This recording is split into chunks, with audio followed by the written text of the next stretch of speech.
नमस्कार, मैं हूँ डॉक्टर सीमा। आज इस वीडियो में मैं बताने जा रही हूँ आपको ऐसी 3 चीज़ों के बारे में जो आपके सोरियासिस को ख़त्म कर सकती है।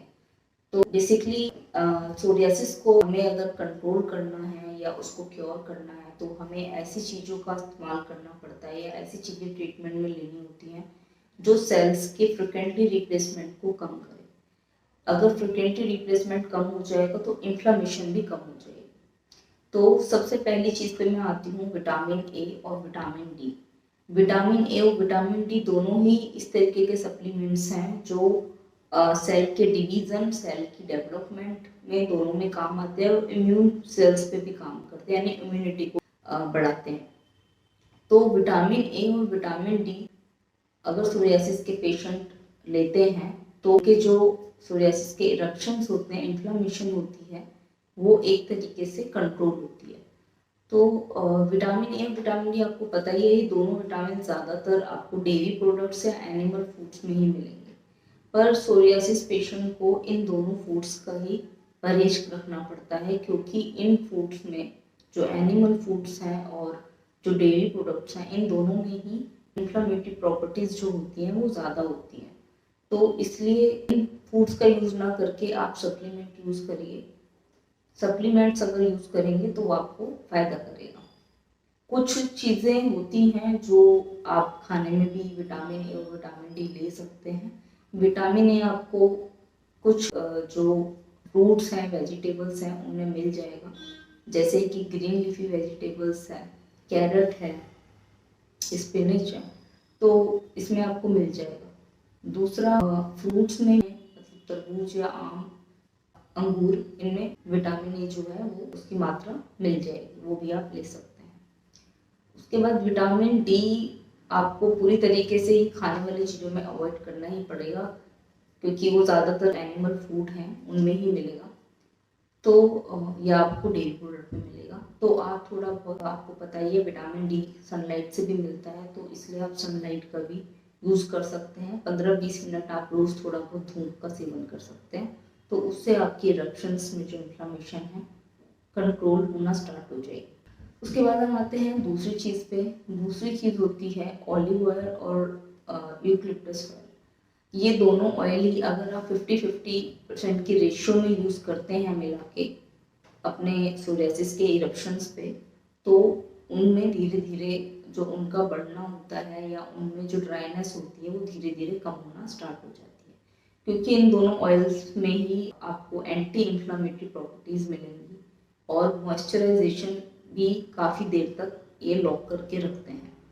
तो हमें ऐसे ही चीज़ें यूज़ करनी पड़ती हैं जिसमें मॉइस्चराइजेशन जो वो ज़्यादा हो। जितना ज़्यादा मॉइस्चराइज आपके इरप्शंस रहेंगे उतना कम ईचिंग और ड्राइनेस रहेगी, उतना ही वो कम आपके फैलेंगे। तो आप इन दोनों ऑयल को मिला के रात को सोने से पहले ज़रूर लगाइए। तीसरी चीज़ होती है, मैं आपको ऐसी 5 होम्योपैथी मेडिसिन के बारे में बताने जा रही हूँ जिनका अलग अलग इरप्शंस में, अलग अलग टाइप के इरप्शंस में काम होता है। पर आप ये मेडिसिन किसी भी होम्योपैथ की सलाह से ही लें, खुद से ना लें। पहली मेडिसिन है हिपार सल्फ। हिपार सल्फ जो होती है बेसिकली मॉइस्ट इरप्शंस पे काम करती है, यानी जिन सोरियासिस पेशेंट के इरप्शंस मॉइस्ट हैं, पस्चुलर हैं, यानी कि उनमें पानी या पस भरा होता है, तो वो हिपार सल्फ मेडिसिन ले सकते हैं। और हिपार सल्फ की जो आपको पेशेंट मिलेंगे वो काफ़ी ज़्यादा चिले मिलेंगे, यानी कि वो सेंसिटिव टू कोल्ड होते हैं और इनके इरप्शंस को अगर आप छुएंगे तो उनको बहुत ज़्यादा दिक्कत महसूस होती है। तो इस तरीके के पेशेंट जो है हिपार सल्फ मेडिसिन ले सकते हैं। दूसरी मेडिसिन आती है सोराइनम। सोराइनम जो होती है वो ज़्यादातर ऐसे पेशेंटों पे काम करती है जिनके इरप्शंस या तो आपको सर पे मिलेंगे यानी स्कार्फ पे मिलेंगे, या दूसरा आपको जॉइंट्स पे मिलेंगे, यानी कि आपके घुटने पे हो गए या आपके एल्बो पे हो गए या उंगलियों के जॉइंट्स पे हो गए। तो जॉइंट्स पे आपको इनके इरप्शंस मिलते हैं और इनके भी इरप्शंस जो होते हैं वो आपको मॉइस्ट तरीके के ही मिलेंगे और इनके इरप्शंस में जो डिस्चार्ज होता है वो थिक होगा, पस्टुलर होगा, थिक होगा। इनके इरप्शंस की वजह से जो बाल होते हैं वो भी काफ़ी चिपके टाइप के, ग्लू टाइप के बन जाते हैं, ड्राई हो जाते हैं, काफ़ी डर्टी टाइप के हो जाते हैं, यानी कि इनकी स्किन भी काफ़ी अनहेल्दी रहती है। और ऐसे पेशेंट इस चीज़ की दवाई का इस्तेमाल करें जिनको गर्मी में भी काफ़ी ठंड का एहसास होता है, सर्दी लगती है, यानी कि गर्मियों में भी वो या तो शॉल या ओवरकोट का इस्तेमाल करते हैं। तो ये काफ़ी चिली पेशेंट होते हैं। तो अगर इस तरीके के आप पेशेंट हैं और आपको इस तरीके के इरप्शंस हैं तो आप इस दवाई का इस्तेमाल कर सकते हैं। तीसरी दवाई है पेट्रोलियम। पेट्रोलियम जो होती है वो ज़्यादातर ड्राई इरप्शंस पे काम करती है। ड्राई होंगे, क्रैक्ड इरप्शन होंगे, बहुत ज़्यादा इचिंग होगी, इचिंग की वजह से ब्लीडिंग होना उनमें स्टार्ट हो जाती है। और इनके जो इरप्शंस होंगे वो ज़्यादातर हाथों पे मिलेंगे या प्राइवेट एरियाज पे मिलेंगे। तो इनके इरप्शन जो ज़्यादातर एग्रावेट होते हैं वो विंटर सीजन में एग्रावेट होना स्टार्ट हो जाते हैं, यानी ठंड में जो होते हैं इनके इरप्शन जो हैं बढ़ने लग जाते हैं। तो जिन पेशेंट के विंटर में इरप्शन एग्रावेट होते हैं और हाथों पे हैं, प्राइवेट एरिया में हैं, वो पेट्रोलियम की दवाई का इस्तेमाल कर सकते हैं। चौथी मेडिसिन आती है हमारी ग्रेफाइटिस। ग्रेफाइटिस भी जो मेडिसिन है वो मॉइस्ट इरप्शंस पे काम करती है। इनके पर इरप्शंस जो आपको ज़्यादातर दिखेंगे वो नेल्स में दिखेंगे, नेल्स पे भी मिलेंगे, जॉइंट्स पे मिल सकते हैं, प्राइवेट एरिया में भी मिल सकते हैं। तो नेल्स जो मिलेंगे इनके टूटे हुए मिलेंगे, डिफॉर्म्ड मिलेंगे, बहुत ज़्यादा पेनफुल मिलेंगे, और इनके जो इरप्शंस में डिस्चार्ज होगा वो ट्रांसपेरेंट और वाटरी होता है काफ़ी। तो अगर ये इरप्शंस को इच करते हैं, इचिंग के बाद अगर ऐसा डिस्चार्ज होता है तो आप इस वाली दवाई का, ग्रेफाइटिस का इस्तेमाल कर सकते हैं।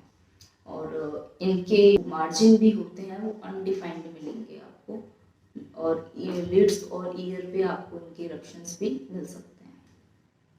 उसके बाद जो दवाई आती है मर्कसोल। मर्कसोल जो मेडिसिन होती है ये ज़्यादातर जो इरिथ्रोडर्मिक सोरियासिस होता है उस पर काम करती है। इरिथ्रोडर्मिक सोरियासिस के जो इरप्शंस होते हैं वो आपको पूरी होल बॉडी पे मिलेंगे, और थिन टाइप के इरप्शंस होते हैं, रेड होंगे, बहुत ज़्यादा उभरे हुए नहीं होते हैं स्किन से, और इनमें जो डिस्चार्ज होता है वो क्लियर फ्लूइड टाइप का होगा और थिन होगा डिस्चार्ज। बाकी इन पेशेंटों को सर्दी और गर्मी दोनों ही बहुत ज़्यादा लगती है, बहुत ज़्यादा सेंसिटिव टू टेम्परेचर होते हैं। तो अगर इस तरीके के पेशेंट में ऐसे इरप्शंस हैं तो वो मर्कसोल मेडिसिन ले सकते हैं। मर्कसोल के जो मार्जिन होते हैं इरप्शन के वो काफ़ी इन्फ्लेम्ड भी होते हैं, इन्फ्लेम्ड और रेड और थिक होंगे। तो इस तरीके के इरप्शंस आते हैं, और मैंने जिस हिसाब से आपको दवाइयाँ बताई हैं कि इन इरप्शंस में आप दवाइयाँ ले सकते हैं, तो आप डॉक्टर की सलाह से, होम्योपैथ की सलाह से ये मेडिसिन लें, क्योंकि इनकी जो पोटेंसी होती है वो एज पे, डायथिसिस पे, टेम्परामेंट पे, इन सब पे काम करती है। ये मैंने आपको इसलिए बताई है ताकि इन जनरल आपको पता चले कि किस तरीके के इरप्शन में किस तरीके की मेडिसिन दी जाती हैं।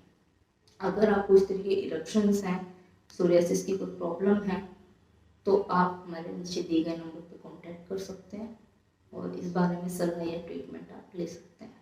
Thank you.